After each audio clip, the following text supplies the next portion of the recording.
I am Ferdinand Marcos, and I am the President of the Republic of the Philippines.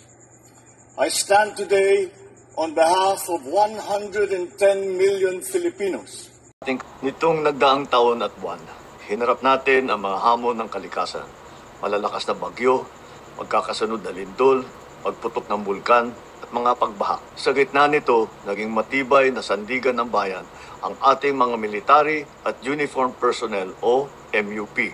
Hindi rin nawawala ang banta sa ating seguridad. Ngunit panatag ang sambayanan dahil nandyan ang ating kapulisan at kasundaluhan. Ang ating mga MUP ang unang sumasagot sa tawag ng tungkulin kahit kaakibat nito ang mga banta sa kanilang kaligtasan. Sa lupa, tubig o himpapawid, hindi kayo nagdadalawang isip na magsakripisyo ng inyong kaligtasan para sa kapakanan ng bawat Pilipino. Bilang pagkilala sa inyong walang sawang paglilingkod, dedikasyon at husay, ating itataas ang base pay ng MUP. Kasama rito ang lahat ng military and uniformed personnel mula sa Department of National Defense, Department of Interior and Local Government, Philippine Coast Guard, Bureau of Corrections, National Mapping and Resource Information Authority. Ito ay ipapatupad natin sa tatlong tranche sa January 1, 2026, January 1, 2027, at January 1, 2028. Bukod pa riyan, simula January 1, 2026,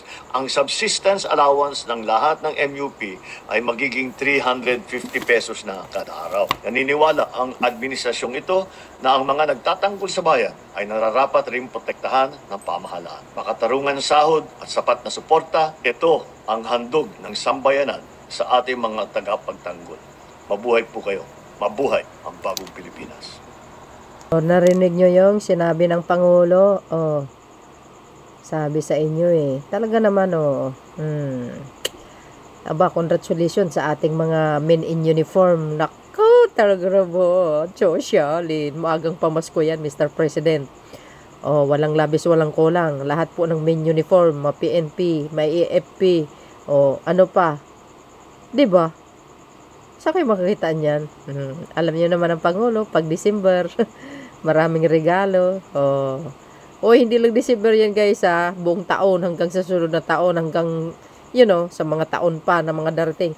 Para po yan sa mga men in uniform. In general po yan, mga bes. Ay, sosyalin ito. See?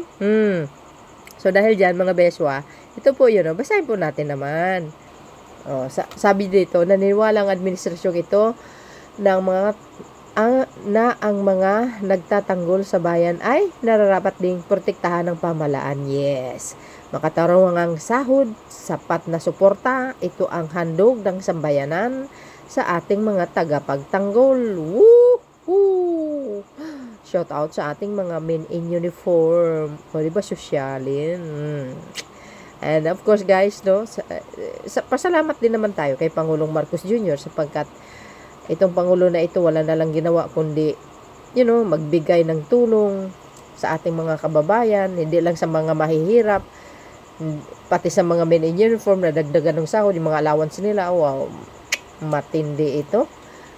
Marami na naman siguro ang maiinggit at magagalit. Sasabihin na naman nila, hindi, pangpaluwag loob lang yun.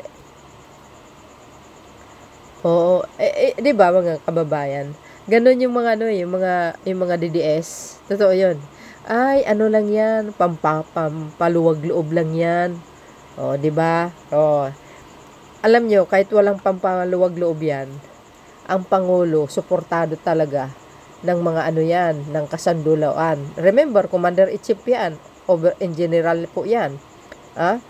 Siya po ang Commander-in-Chief. Natural, mga kababayan.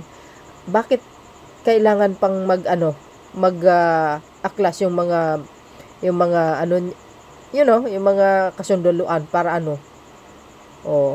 kasi nga nakikita nila si PBBM kung paano mamuno.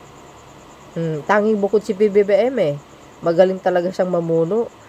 Nung panahon ni Digong, guys, ito real talk to Nung panahon ni Digong, ang daming mga kapulisan nasasangkot sa reward system. Huwag niyo sabihin hindi. Totoo yun guys. Kasi mismo si yung si pulis, yung dating pulis na si Espinero ba yun? Oh, correct me if I'm wrong. Oh, di ba siya rin ang nagbunyag na totoo daw yung reward system. At sinabi rin ni Garma doon sa Quadcom po. Kaya itong itong panahon ni Pangulong Marcos Jr. ay sadyang talagang maganda ang pamamalakad niya sa mga kapulisan, sa sa AFP, lalo na sa kapulisan guys ha. Kasi alam nyo, dati-rati takot na takot kami lumabas. Oo, totoo naman, hindi katulad ng mga nakarang admin kasi maraming kapulisan guys na nasasangkot na sa katiwalian. Yung reward system baga. 'Di ba? At marami din sa mga parak na nasasangkot sa mga ganyan at nakakulong sila hanggang ngayon. Yan, kagagawa ni Poncio Pilato. Pinapahamak niya ang mga kapulisan. Sa totoo lang, dahil nga sa reward system. Oh, 'di ba? Isiniwalat ni ni tawag dito, Colonel Espinedo pala. Oo. 'Di ba? Kaya itong mga kasundalaan natin na dapat lang naman talaga deserve po nila yung natataasan ng sahod, no? 350 ba? At saka ano ba yun, allowance, no? So dahil dito mga best, malaking tulong po sa kanila yan. Well, thank you Mr. President. Salamat po sa handog mo o sa pamasko mo sa ating mga kasanduluan. Guys, in general po yun nabanggit niya. Baka sasabihin ng iba, AFP lang. No, hindi. In general, men in uniform. Napakinggan nyo yung sinabi ng Pangulo. Yun. So, yun mga best, ang aking pinaka-latest update. Thank you for watching. Paki-share nyo na lang ito. Importante kasi ito eh. Maraming salamat mga bestwa. Don't forget to like, hit the button bell, follow me. Bye, and baboos. See you again in my next upload. There's more.